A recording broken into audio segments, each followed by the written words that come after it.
vengo a verte. De lejos yo vengo a verte, Niesita, vengo a verte. Niesita del Rocío, de lejos yo vengo a verte. De lejos yo vengo a verte, vengo de tierra lejana, donde me llevo mi suerte. Vengo de tierra lejana, donde me llevo mi suerte. Llorando yo he recordado las veces que entre caballos descalzo yo me he rezado, pensando que eran hermanos los mismos que me han echado. En el siglo III aparecen en la Hispania del Imperio Romano las primeras comunidades cristianas. 100 años después, la influencia social y política de los obispos era tan importante, debido al aumento creciente de sus iglesias, que sus estrechas relaciones con el poder los convertía casi en funcionarios imperiales. Con la penetración de los godos, la Iglesia por primera vez se siente temporalmente amenazada, ya que la religión oficial de ellos era otra secta cristiana, la arriana, pero pronto absorbe a la nueva minoría dominante. En el año 711 penetran los bereberes en la península. El carácter de la dominación musulmana, minoría militar, siempre necesitada de hombres para la conservación y explotación de los recursos del país dominado, favorecía la permanencia de los antiguos habitantes en sus tierras y ocupaciones. La permisibilidad islámica en relación a judíos y cristianos como poseedores de textos revelados facilitó la islamización de la sociedad hispánica. Así, la Iglesia fue la institución más perjudicada. Esta vez no podía absorber a su poderoso enemigo, por lo que pacientemente espera y se reorganiza en la zona de la Reconquista. A comienzos del siglo IX, llama la atención sobre sí con el hallazgo del sepulcro del apóstol Santiago, meta de peregrinaciones desde ese momento. 3 siglos después, el Camino de Santiago se había convertido en el símbolo de la resistencia cristiana frente al Islam. Desde comienzos del siglo XI y hasta finales del XIII, los numerosos poderes islámicos se entregan a una serie de enfrentamientos políticos y militares, entre sí y contra los poderes cristianos del norte de la península. El triunfo de la cristiandad sobre el Islam marca un decisivo cambio de orientación en la historia de España, que a partir de ese momento aparece vinculada al área geográfico-cultural que conocemos como Europa Occidental. Tras la decadencia de la vida ciudadana con el surgimiento del feudalismo, la Iglesia se dedica a la evangelización del medio rural. A medida que la Reconquista avanza, es la Iglesia, también, el único organismo con sólida estructura para llevar a los territorios repoblados las instituciones, ritos y representaciones familiares, capaces de dar una cierta seguridad a sus habitantes. Para ello, se van erigiendo ermitas en los lugares menos poblados, y se transforman en iglesias o son destruidas las numerosas y bellísimas mezquitas que construyeron los árabes durante el largo periodo que dominaron en la península.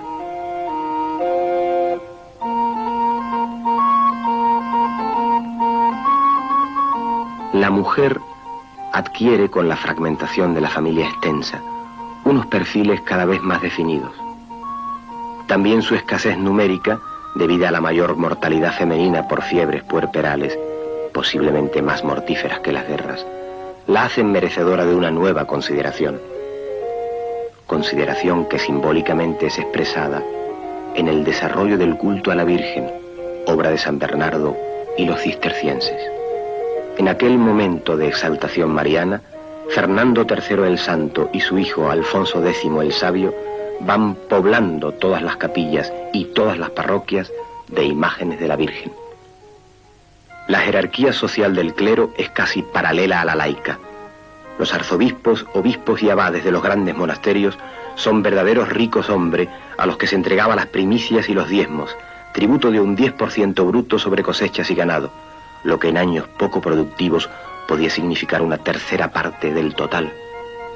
La Iglesia hizo una defensa sistemática de sus privilegios, en especial de la exención de impuestos, valiéndose de la excomunión de reyes, nobles e incluso ciudades. Adoptó un programa de reforma espiritual, para lo cual preparó intelectualmente mejor al clero secular, perfectamente ignorante hasta entonces, y renovó o creó nuevas órdenes religiosas para acabar con la vida escandalosa de frailes y monjes. Intensificó la predicación, especialmente a cargo de franciscanos y dominicos.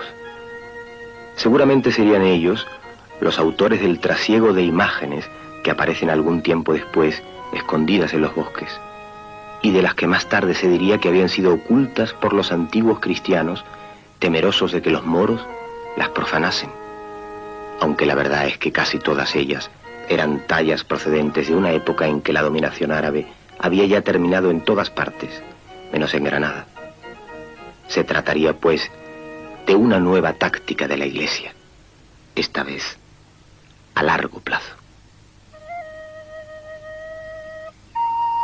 A principios del siglo XV, cuando la religión divina que profesamos había llegado a nuestra tierra al más alto grado de gloria y esplendor, un vecino de la villa de Almonte salió al campo con ánimo de distraerse en los placeres de la casa. Cuando llegó al lugar conocido con el nombre de la Rosina, bosque inculto y lleno de malezas, los perros se internan en la espesura y demuestran con sus ladridos la sorpresa que les causa un objeto extraño y desconocido. El cazador, aproximándose, admira una imagen colocada sobre el tronco de un árbol. Era de talla y tenía sobrepuesta una túnica de lino blanca y verde y llevaba escrito a la espalda Nuestra Señora de los Remedios. Trata de sacarla de aquel sitio con intención de colocarla en la villa de Almonte, distante 3 leguas de aquel lugar. Se quedó dormido por el cansancio y la fatiga y al despertar se halló sin la sagrada imagen. Afligido y penetrado de dolor, volvió sobre sus pasos y la vio allí lo mismo que antes. Entonces, por medio de aquel singular y maravilloso prodigio, comprendió que la señora manifestaba su voluntad de que allí fuese donde se le rindiese culto y veneración. Marchó después al monte a referir todo lo ocurrido, y propagándose la noticia con la mayor rapidez, salieron el clero y el cabildo de la villa, acompañados del pueblo y se dirigieron al lugar de la aparición de la Virgen María. La vieron tan peregrina y encantadora que desde aquel mismo momento empezó a arrebatar los corazones y ser motivo de la más fervorosa devoción.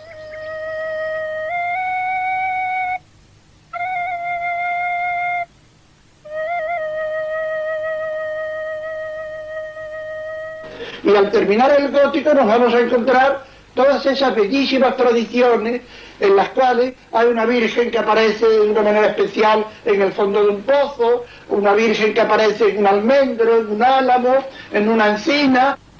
Esas vírgenes antiguas se transforman. Solían ser imágenes pequeñitas, que naturalmente se destrozan, se mutilan de una manera especial para poder vestirla. Hay vírgenes sedentes con el niño en la rodilla, que cuando había que vestirla el niño estorbaba, y entonces a golpe de azuela el niño desaparecía y se le tributaba culto o iba sencillamente a la leñera.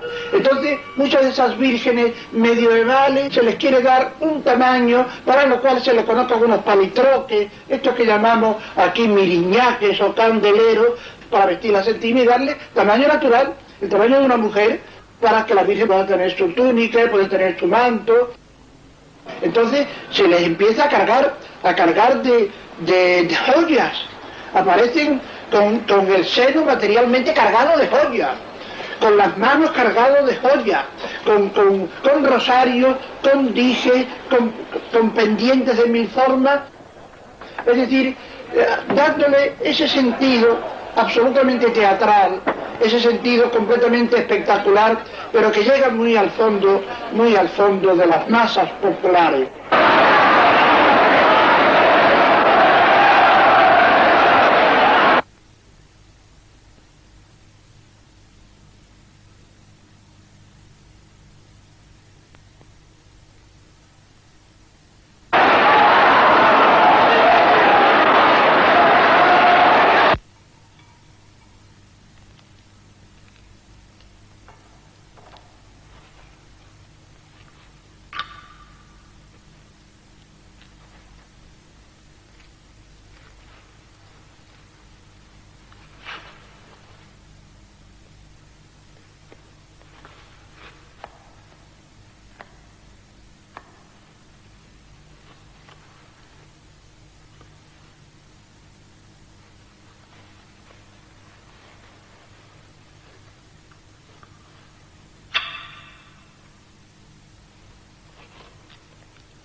Hay imágenes que están tremendamente mutiladas, una mutilación tan fuerte que si alguna persona hubiera querido hacerle daño a la Virgen por molestarle en su sentido de maternidad, probablemente no lo hubiera hecho con la tremenda garra, con la tremenda fuerza con que se hizo precisamente para honrarla, precisamente para vestirla, precisamente para que figurara como una mujer que sale a la calle ataviada con sus más ricas preseas, ataviada con traje de corte.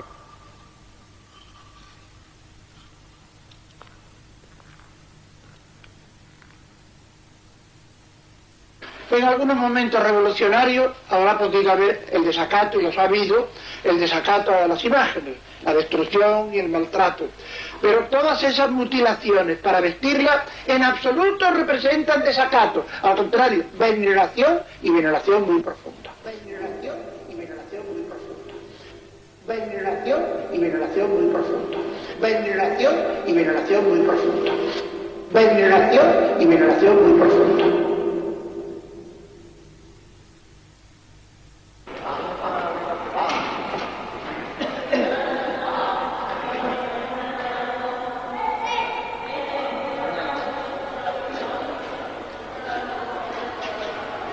Madre mía de Rocío, danos salud.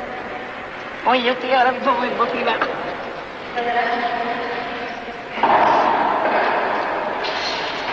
Danos salud y danos suerte. Madre mía de Rocío, qué linda eres, qué guapa. Viva la Virgen de Rocío.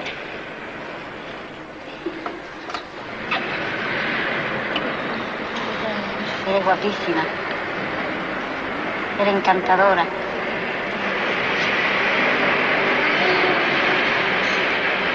Eres la reina, la reina almonteña, madre mía. Yo estoy muy emocionada ahora mismo. La romería del Rocío es sin duda la más importante de Andalucía. La romería supone una vuelta atrás en el tiempo, una reafirmación en valores que eran vigentes en una época preindustrial. A la romería se va a caballo, se va en carreta. Es necesario para quienes participan a fondo en la romería el poder abandonar sus negocios, el poder abandonar sus ocupaciones durante aproximadamente una semana. Para ir a la romería, para participar en ella plenamente, hay que poseer caballo, hay que ser capaz de gastos que en la mayoría de las ocasiones pueden suponer muchas decenas de miles de pesetas, hay que tener algún servidor para conducir los bueyes o en todo caso el tractor para arreglar los alimentos, la comida en los momentos en que se acampa.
Toda la romería supone, sobre todo el trayecto, la ida y la vuelta, una ocasión de reafirmación en valores agrarios, fundamentalmente ganaderos. En esto quizá se podría profundizar bastante en lo que ha significado históricamente también en Andalucía los ganaderos en relación con los agricultores. Entiendo que la romería es fundamentalmente una reafirmación en valores de tipo aristocratizante de los grandes ganaderos.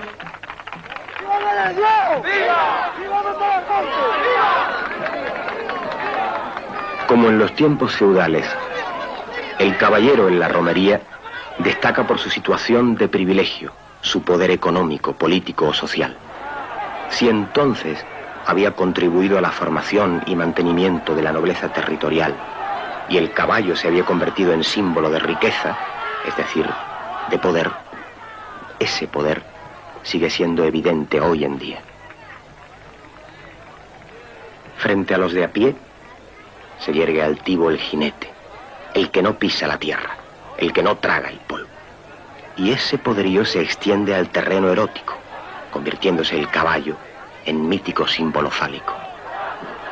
Las bonitas mozas se disponen a todo para, orgullosas, pasearse con su jinete.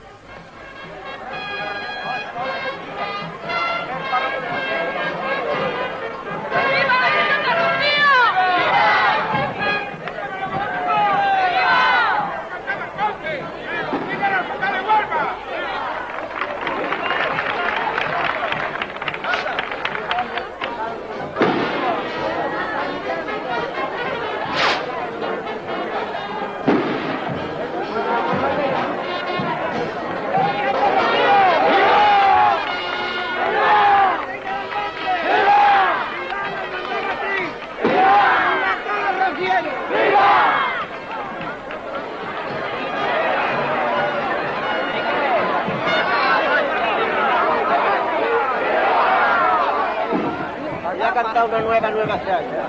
Qué alegría me dio cuando te vio la siguiente. Para la sevillana. Me gusta que se respeten las costumbres del rocío. Las costumbres del rocío, me gusta que se respeten las costumbres del rocío. Me gusta que se respeten las costumbres del rocío. Las costumbres del rocío se cumplan los evangelios como Dios nos lo ha pedido. Se cumplan los evangelios como Dios nos lo ha pedido.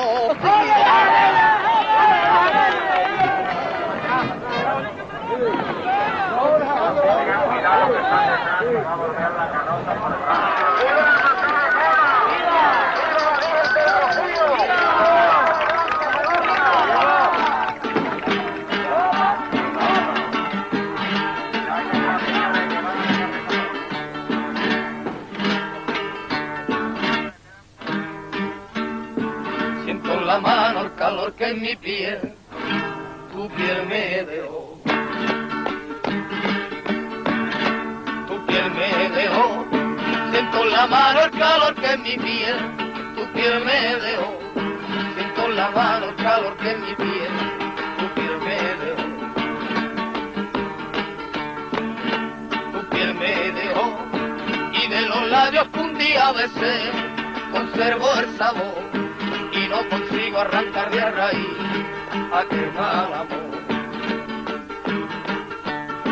Aquel amor que se fue, yo no me quiero acordar, yo no me quiero acordar, porque no apaga la sed, agua que no me da.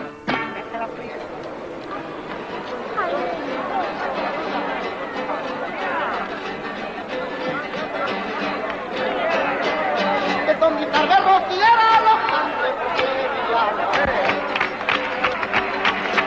por sevillana, con mi tarde rociera los cantes por sevillana, la luz de la a las 9 de la mañana me gusta mirar tus ojos y yo verte a la cara, yo estoy viendo mi casa de la muela.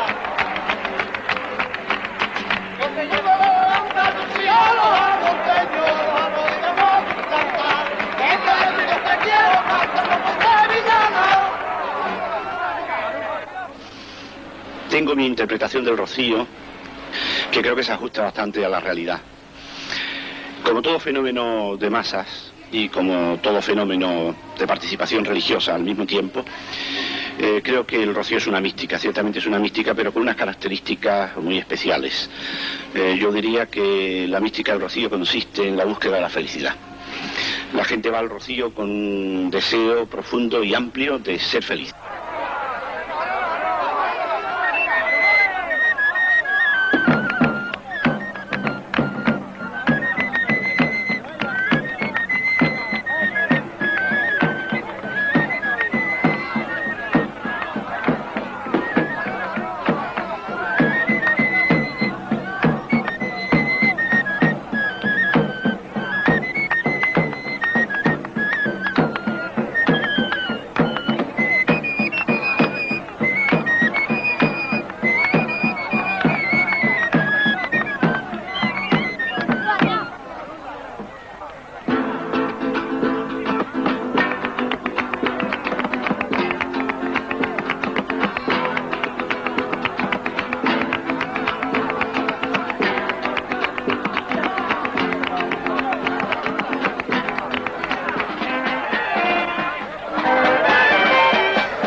llaves de la iglesia.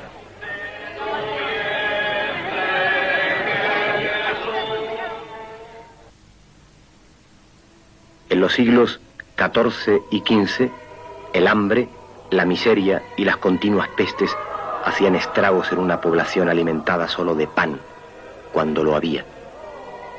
Y sin embargo, una desenfrenada ansia de vivir parece sacudir a los supervivientes de esas pestes, ese hambre y esas guerras. Las fiestas populares, el arte y la cultura tenían que acudir a la motivación religiosa para manifestarse, aunque fiestas y romerías tomaran con frecuencia un aspecto báquico y orgiástico.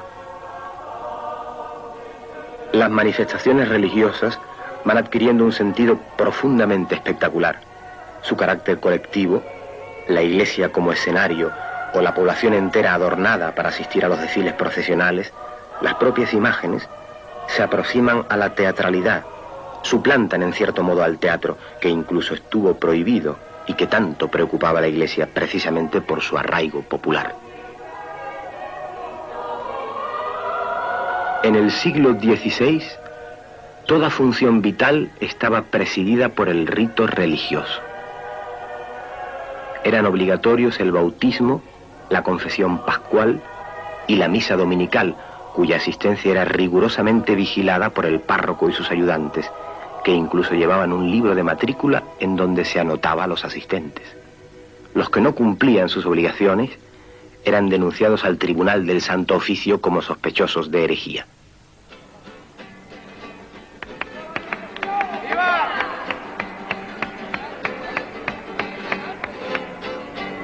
Este año no pasamos por el río de mi sueño.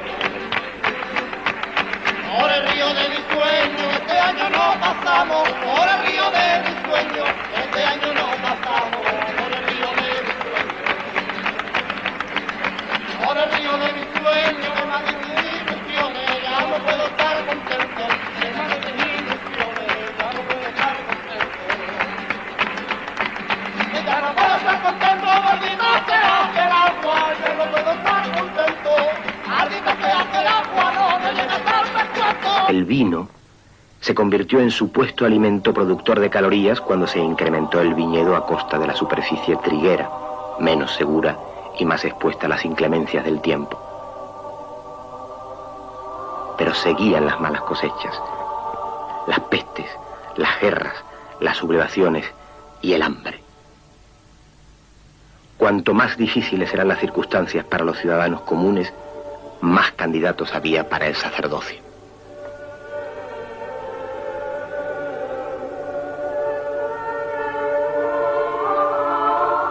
Si a finales del siglo XVII se estima que la sexta parte de las tierras y gran parte de las fincas urbanas eran propiedad del clero, la España del XVIII se industrializa.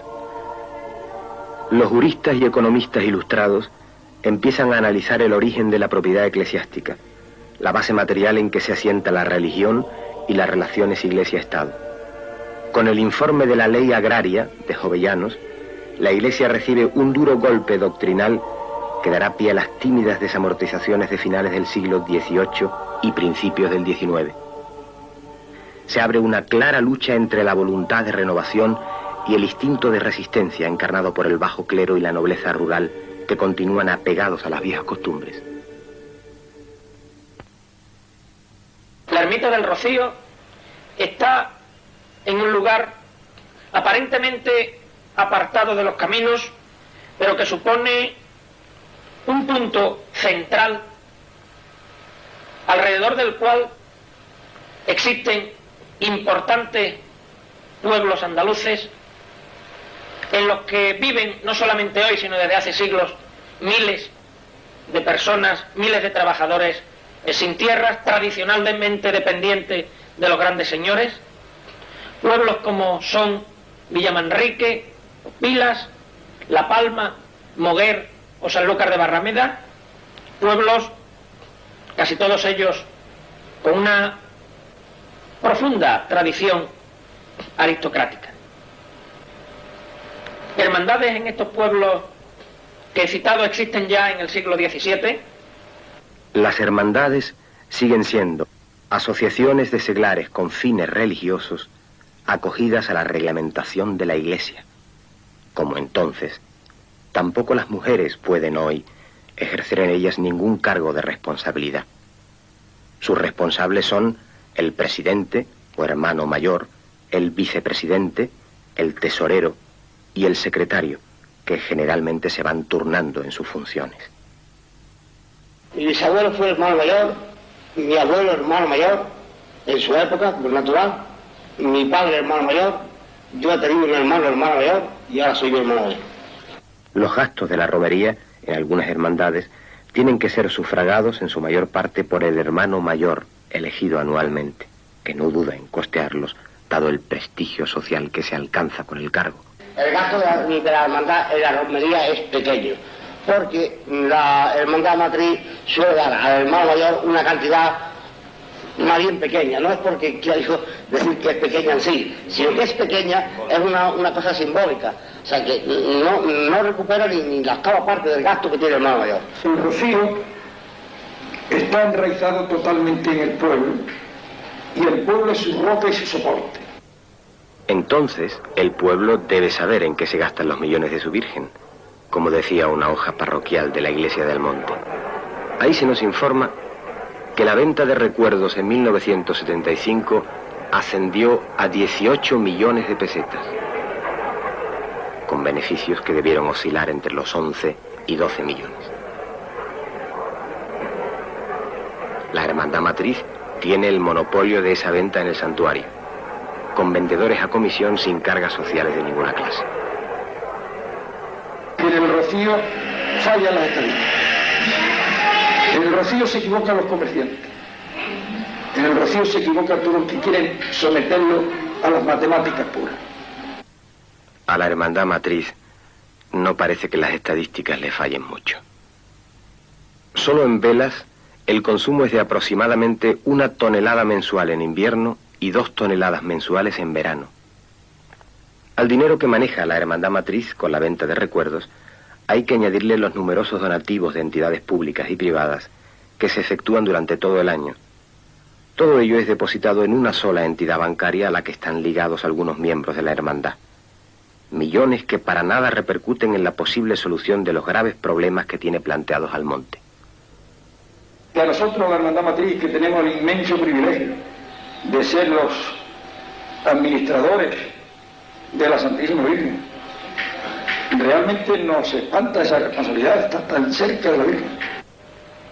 La creación de muchas de estas hermandades han coincidido, y no casualmente, con hechos tanto nacionales como internacionales que ponían en cuestión la estructura social y los valores de una sociedad fundamentalmente agraria y aristocratizante. Frente a las agitaciones sociales en toda Europa, no solo se crean hermandades. La Iglesia Católica, Apostólica y Romana, asustada, crea nuevas fórmulas. La Virgen María, en persona, se aparece a 3 pastorcitos en Fátima, con mensajes que previenen al mundo del peligro comunista. Y nuestra Virgen del Rocío es coronada canónicamente, sin duda con objeto de reavivar el casi perdido fervor popular. El 14 de abril de 1931 se proclamó la Segunda República Española, después de la derrota monárquica en las elecciones municipales. La República se encontró con una España poblada por 24 millones de habitantes, con un 50% de analfabetos, con 2 millones de campesinos sin tierra, con jornales diarios para los obreros que oscilaban entre 1 y 3 pesetas, cuando el kilo de pan costaba 1 peseta. Es en esa circunstancia que se fundan 9 hermandades del Rocío. Jerez de la Frontera es un ejemplo característico. El 27 de abril de 1932, en señal de protesta por los desacatos a la Virgen del Rocío cometidos por la República, se fundó en este jerezano lugar la Hermandad de Nuestra Señora del Rocío. Y se fundó precisamente en esta bodega, ahí en ese pilar donde está puesta la lápida. Antonio León Manjón, que era muy amante de la Virgen del Rocío, pues me empezó a hablar sobre el asunto y entonces de que convenía fundar una hermandad aquí, entonces yo le hablé a mi padre y dijimos todos vamos a ayudar.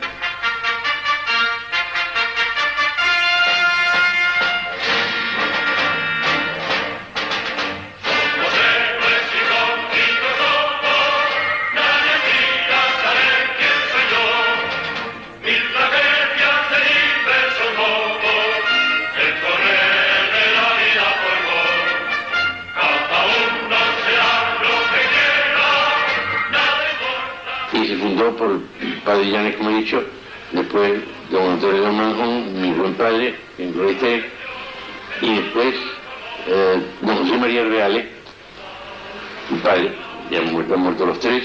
Siempre han ido las personas pudientes, desde que se fundó, y es más, los señores que lo fundaron, todos son personas de un bienestar económico bastante superior y elevado, ¿no?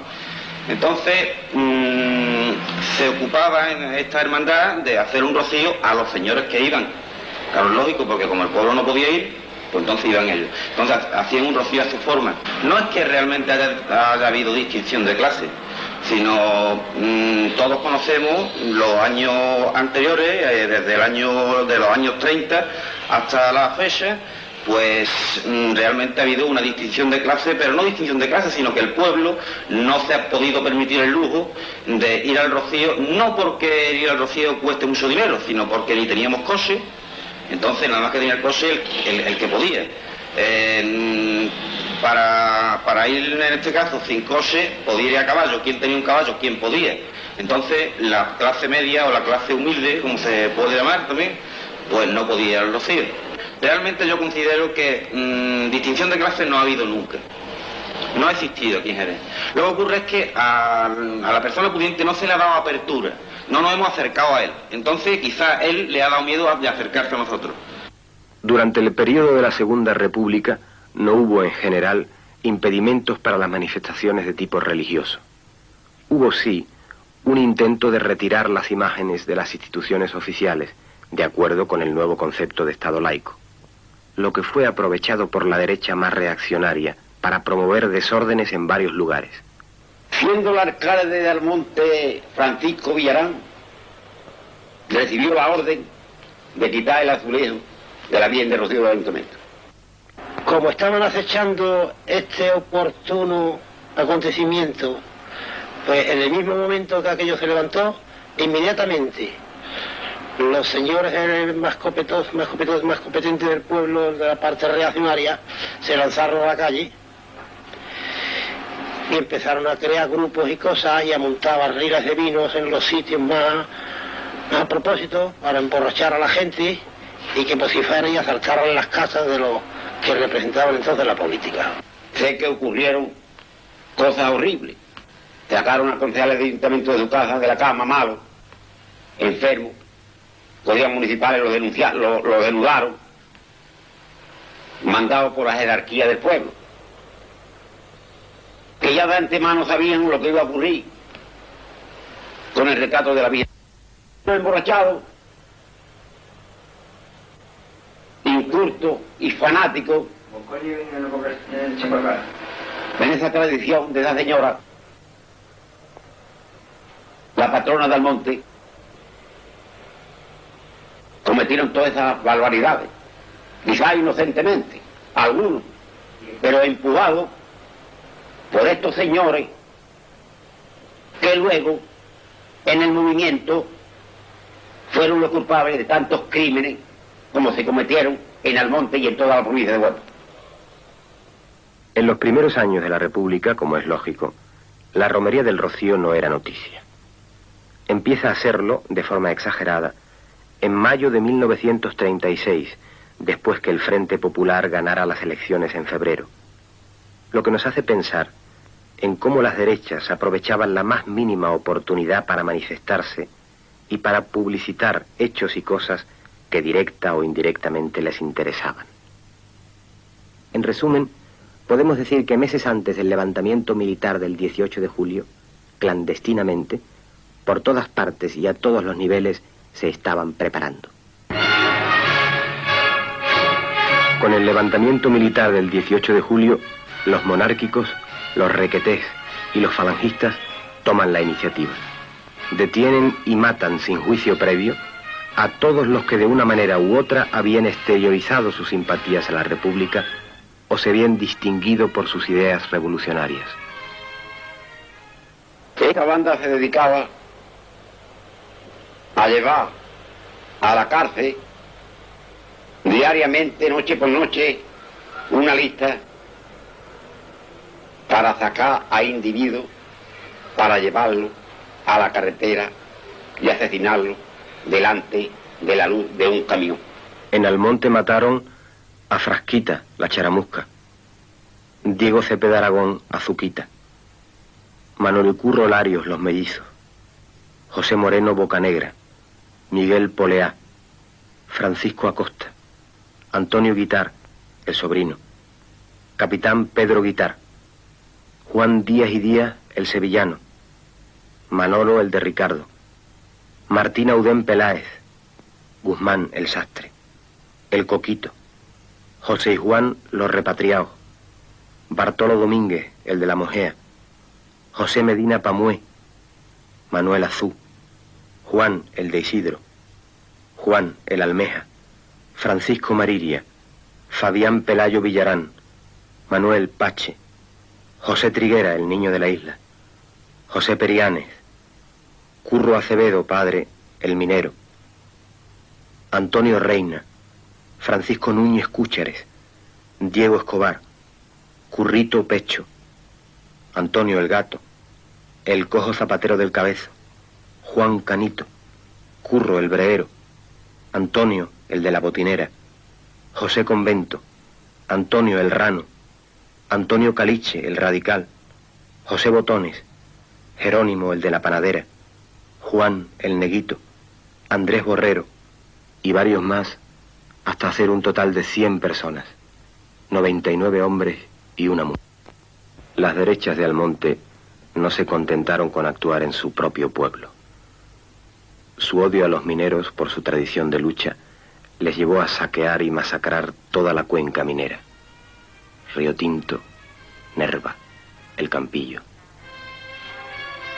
En las minas de Río Tinto, explotadas durante casi 100 años por los ingleses, irrumpió ese grupo de unos 40 hombres, todos de la zona del condado, inconfundibles con su pantalón de pana marrón, su camisa azul y su medalla de la Virgen del Rocío como mascota. Como los pobres mineros no poseían apenas nada, les robaban las máquinas de coser que había en casi todas las casas. Más tarde engrosarían el Ejército Nacional, formando parte de la segunda bandera. Vestidos ya con el uniforme militar, seguían luciendo su medalla de la Virgen del Rocío.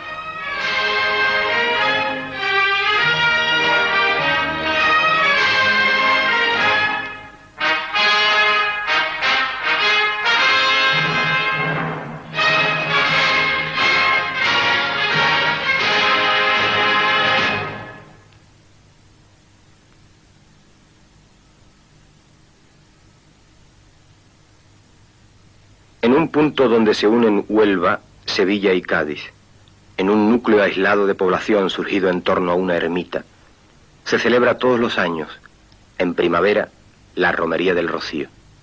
Allí se dan cita durante 3 días la Hermandad Matriz y las 50 y tantas hermandades filiales de los pueblos de la Baja Andalucía, esperando el momento crucial, esperando el frenético acto de posesión, privilegio indiscutible de los almonteños, que en el amanecer del lunes se apoderan de su patrona, la Blanca Paloma, la reina de esas marismas, la Virgen del Rocío.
Establecido frente a los representantes de los poderes públicos y oficiales, tanto religiosos como civiles, los almonteños, el pueblo de Almonte, es espontáneo, es libre, no acepta corsés ni imposiciones. Lo que ocurre es que ese es un momento que dura solamente varias horas al cabo del año, y durante los 364 días restantes del año los poderosos vuelven a ser los de siempre, y funciona entonces un mecanismo de autoconformidad por parte de quienes han sido poderosos en ese momento, el momento central del año para Almonte, y el resto del año son trabajadores sin tierras y normalmente sin trabajo.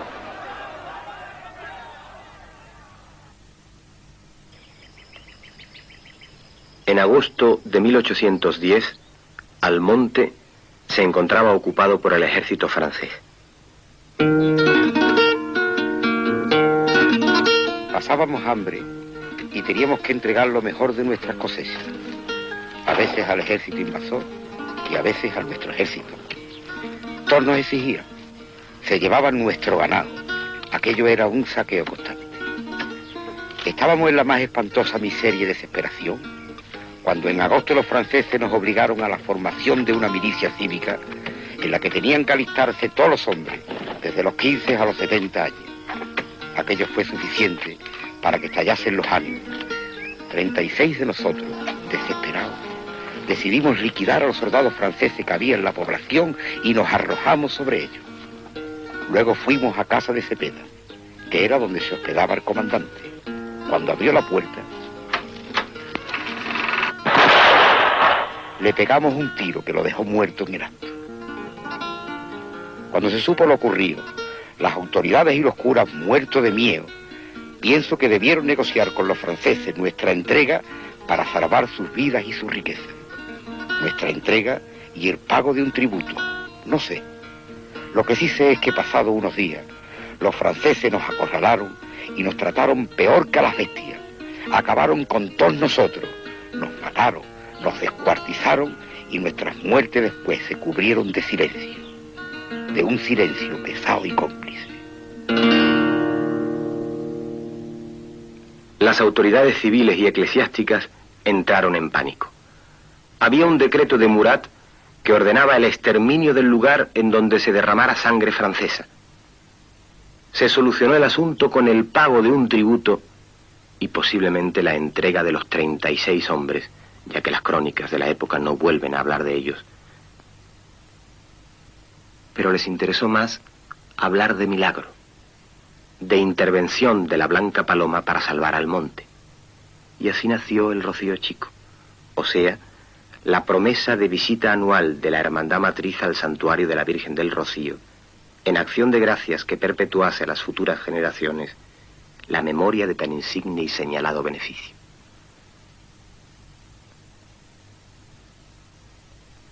Cuando en Almonte había 300 familias, habitando chozas sin la más elemental condición higiénica, se derriba la ermita del Rocío para construir el actual santuario.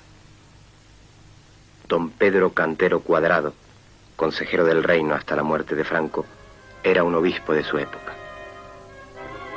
Según parece, estaba ligado a una empresa constructora que debió proporcionarle unos suculentos lucros a nivel personal durante los 10 años de su estancia en Huelva.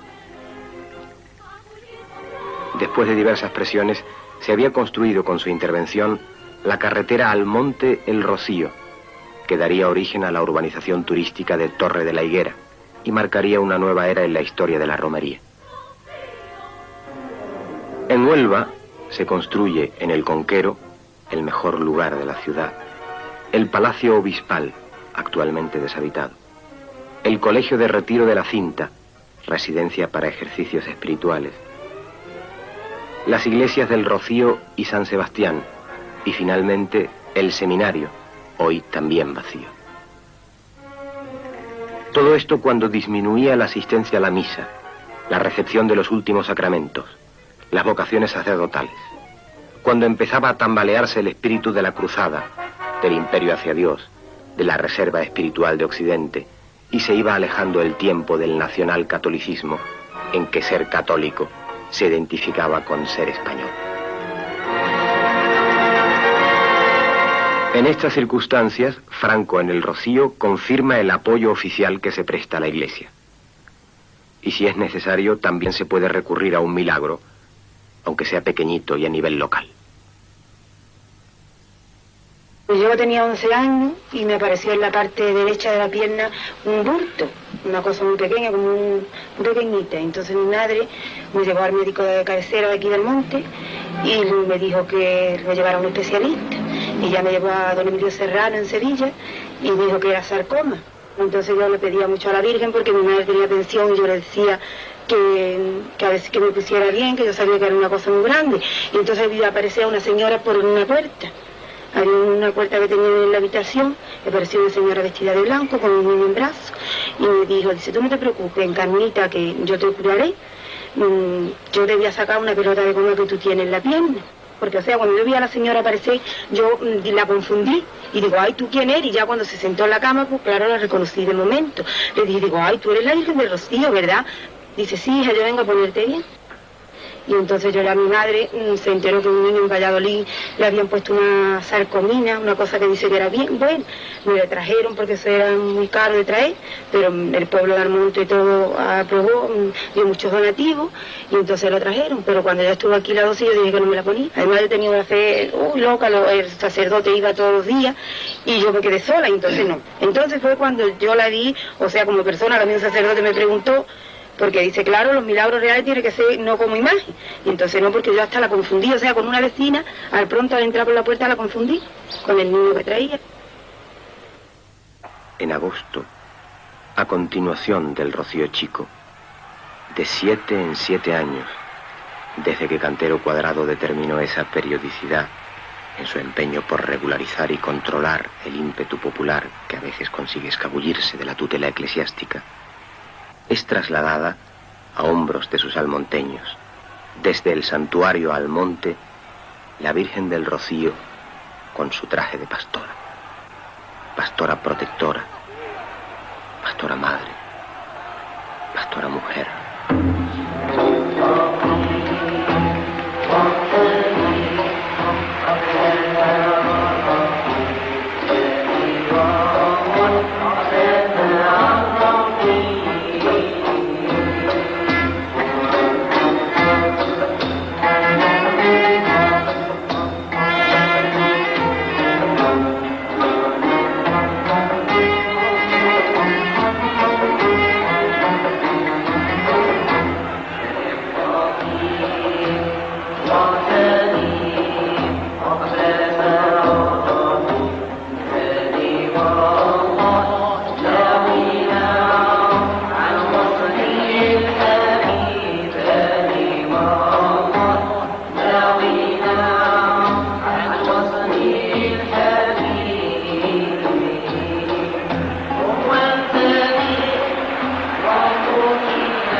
15 kilómetros. Toda una noche hasta el amanecer en que, con el primer rayo de sol, es desvelado su rostro.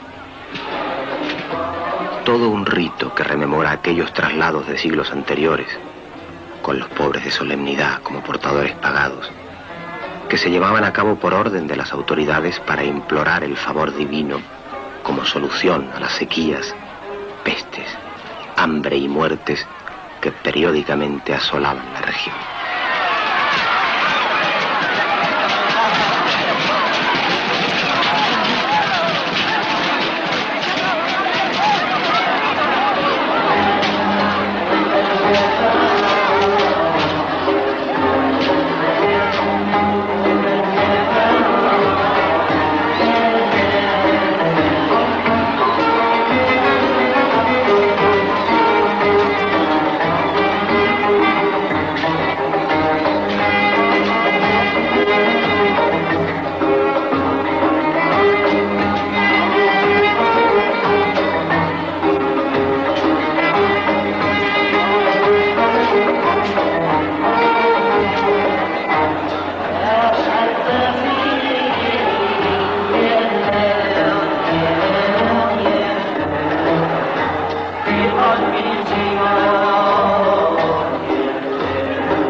Hoy que tantas cosas se desmoronan, hoy que tantas cosas aún dentro de la Santa Iglesia Católica, de la cual nos profesamos hijos fidelísimos, existen tensiones y existen pareceres, el papel de la madre no se puede menguar.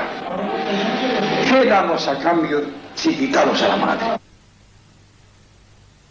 Con el esfuerzo de mis manos la vía tengo que ganar. También van a servir mis manos para buscar mi libertad. También van a servir mis manos para buscar mi libertad.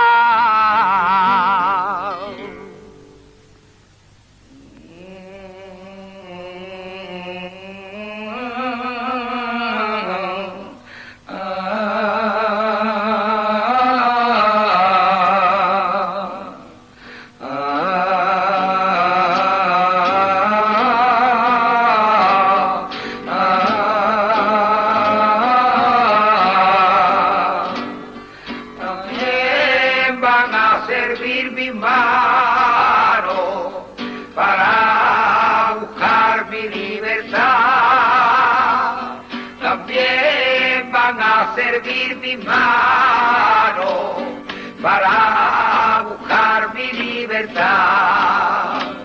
En pie, hombre de los campos, en pie, hombre del taller, en pie, hombre del trabajo, en cualquier país que esté, con el esfuerzo de mis manos, la vida tengo que ganar.